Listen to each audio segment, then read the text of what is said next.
Chapter 1: The Horror in Clay. The most merciful thing in the world, I think, is the inability of the human mind to correlate all its contents.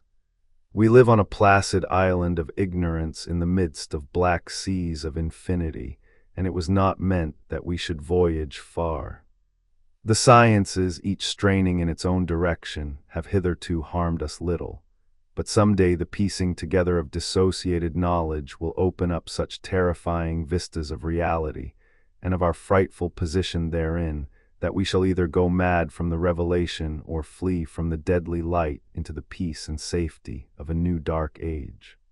Theosophists have guessed at the awesome grandeur of the cosmic cycle, wherein our world and human race form transient incidents. They have hinted at strange survivals in terms which would freeze the blood if not masked by a bland optimism. But it is not from them that there came the single glimpse of forbidden eons which chills me when I think of it and maddens me when I dream of it. That glimpse, like all dread glimpses of truth, flashed out from an accidental piecing together of separated things, in this case an old newspaper item and the notes of a dead professor. I hope that no one else will accomplish this piecing out. Certainly, if I live, I shall never knowingly supply a link in so hideous a chain. I think that the professor, too, intended to keep silent regarding the part he knew, and that he would have destroyed his notes had not sudden death seized him. My knowledge of the thing began in the winter of 1926-27 with the death of my granduncle George Gamel Angel, professor emeritus of Semitic languages in Brown University, Providence, Rhode Island. Professor Angel was widely known as an authority on ancient inscriptions and had frequently been resorted to by the heads of prominent museums, so that his passing at the age of 92 may be recalled by many.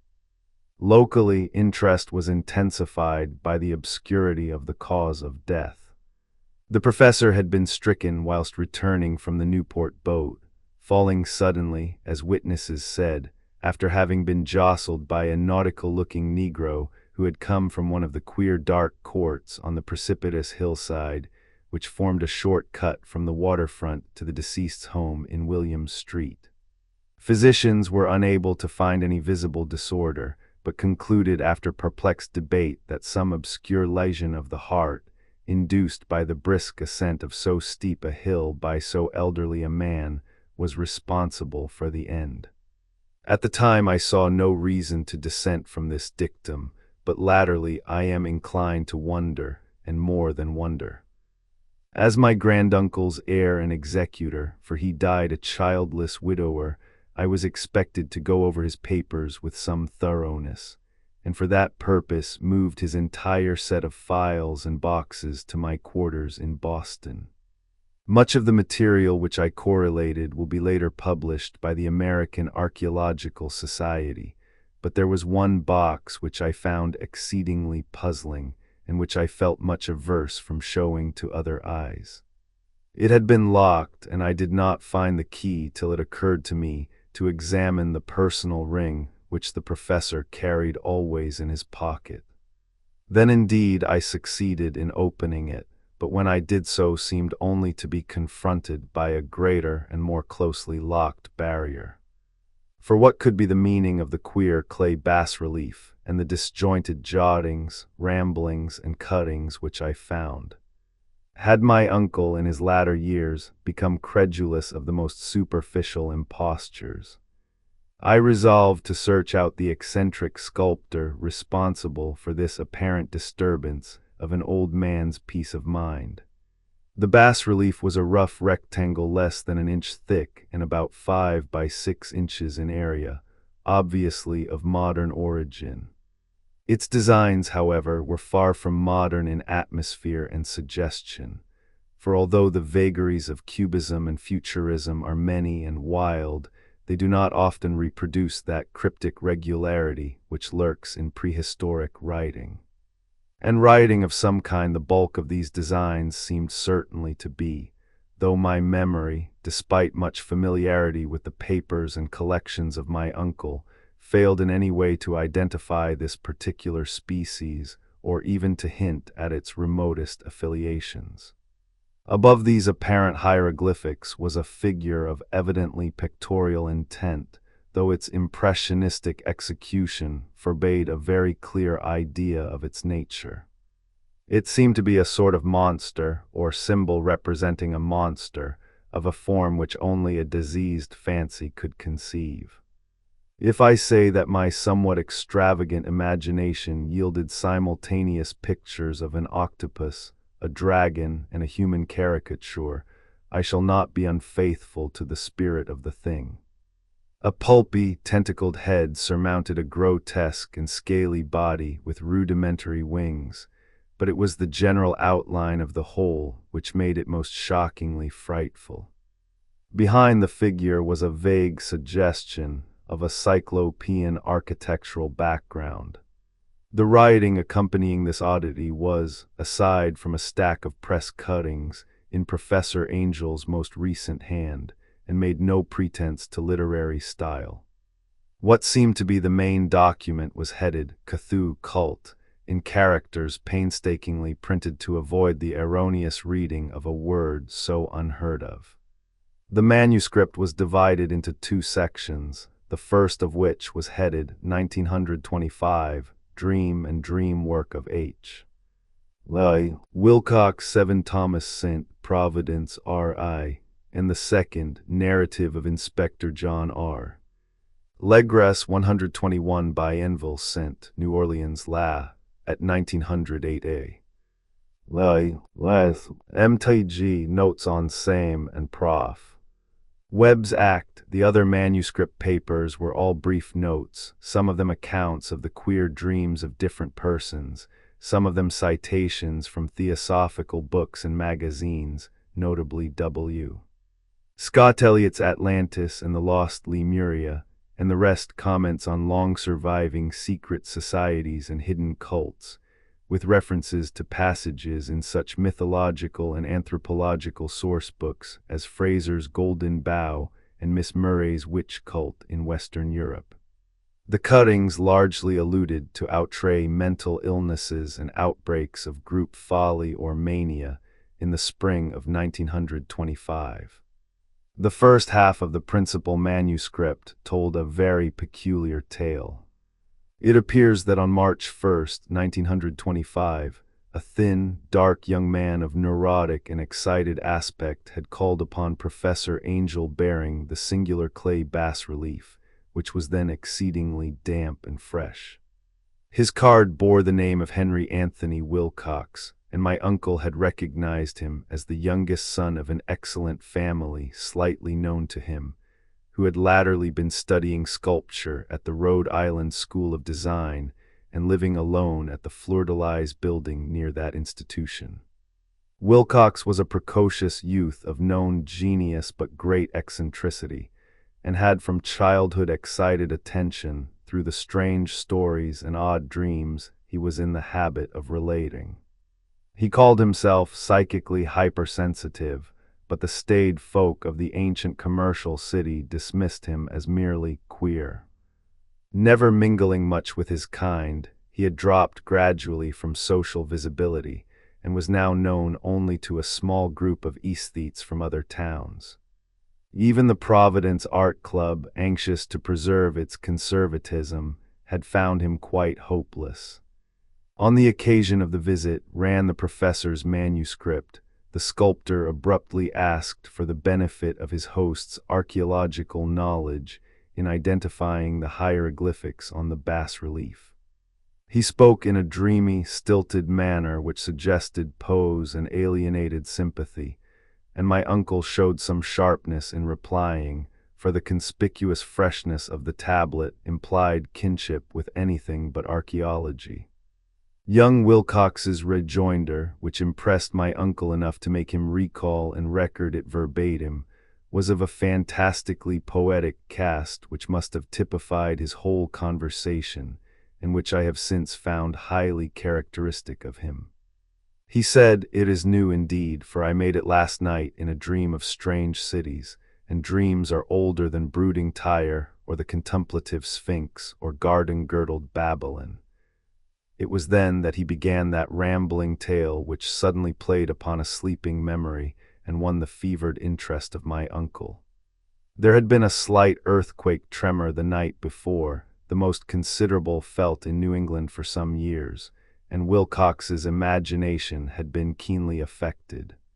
Upon retiring, he had had an unprecedented dream of great cyclopean cities of Titan blocks and sky-flung monoliths, all dripping with green ooze and sinister with latent horror. Hieroglyphics had covered the walls and pillars, and from some undetermined point below had come a voice that was not a voice, a chaotic sensation which only fancy could transmute into sound, but which he attempted to render by the almost unpronounceable jumble of letters, Cthulhu fh stan.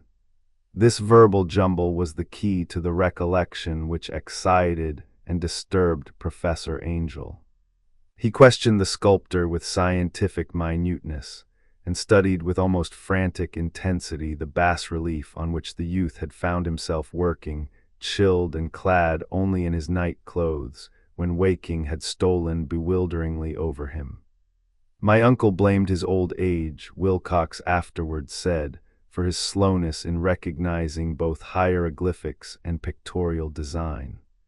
Many of his questions seemed highly out of place to his visitor, especially those which tried to connect the latter with strange cults or societies, and Wilcox could not understand the repeated promises of silence which he was offered in exchange for an admission of membership in some widespread mystical or paganly religious body.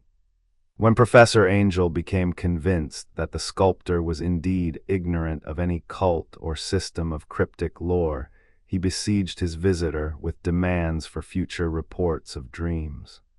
This bore regular fruit, for after the first interview the manuscript records daily calls of the young man, during which he related startling fragments of nocturnal imagery, whose burden was always some terrible cyclopean vista of dark and dripping stone, with a subterranean voice or intelligence shouting monotonously in enigmatical sense impacts uninscribable save as gibberish.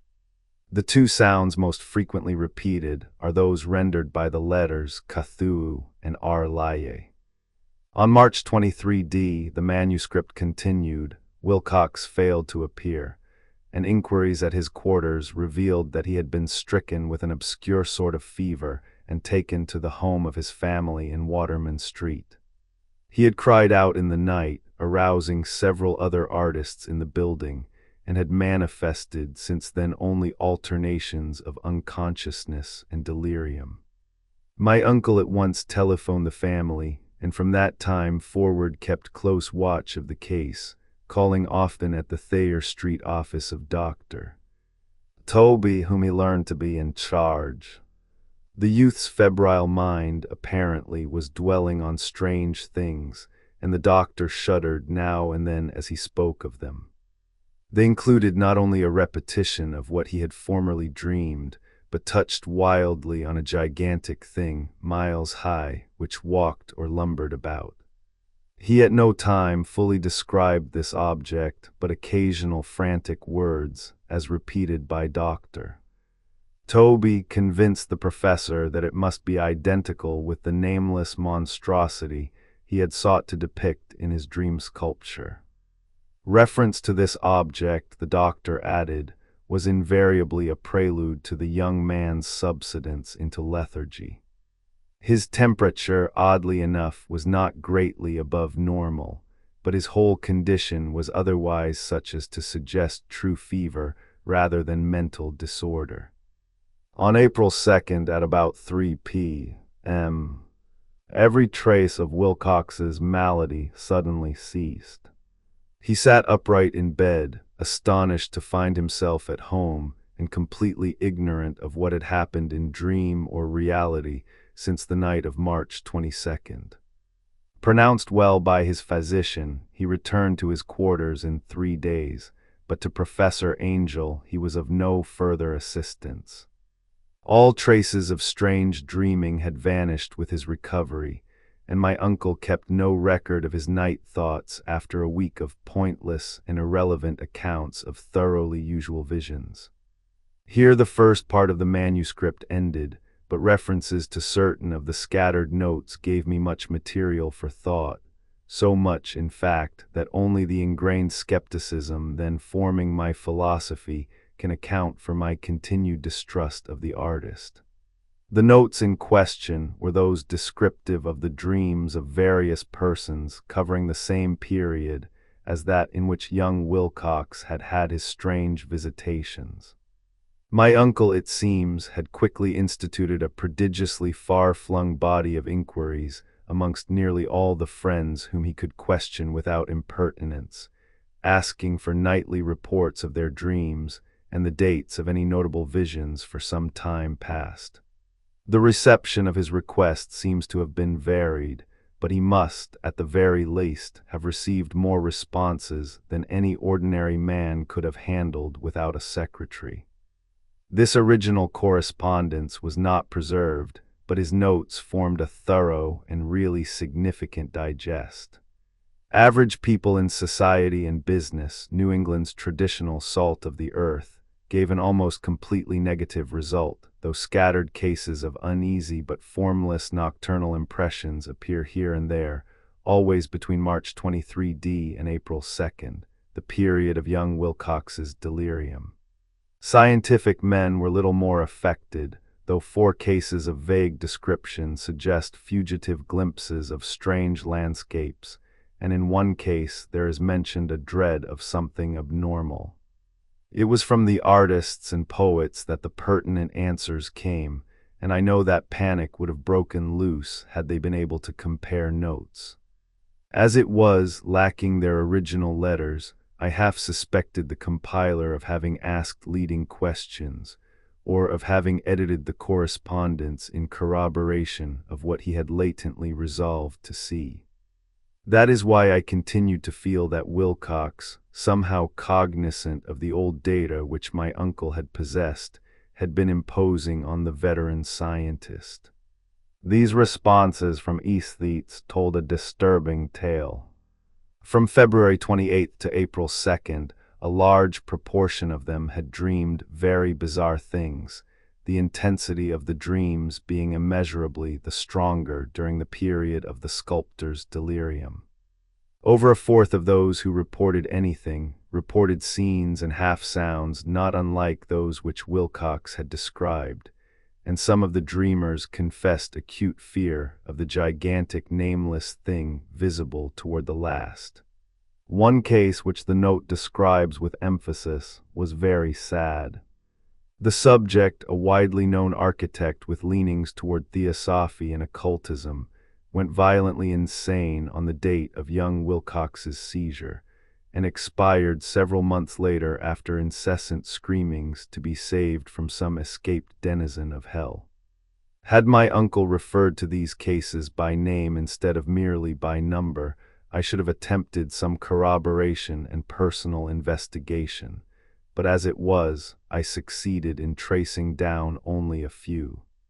All of these, however, bore out the notes in full.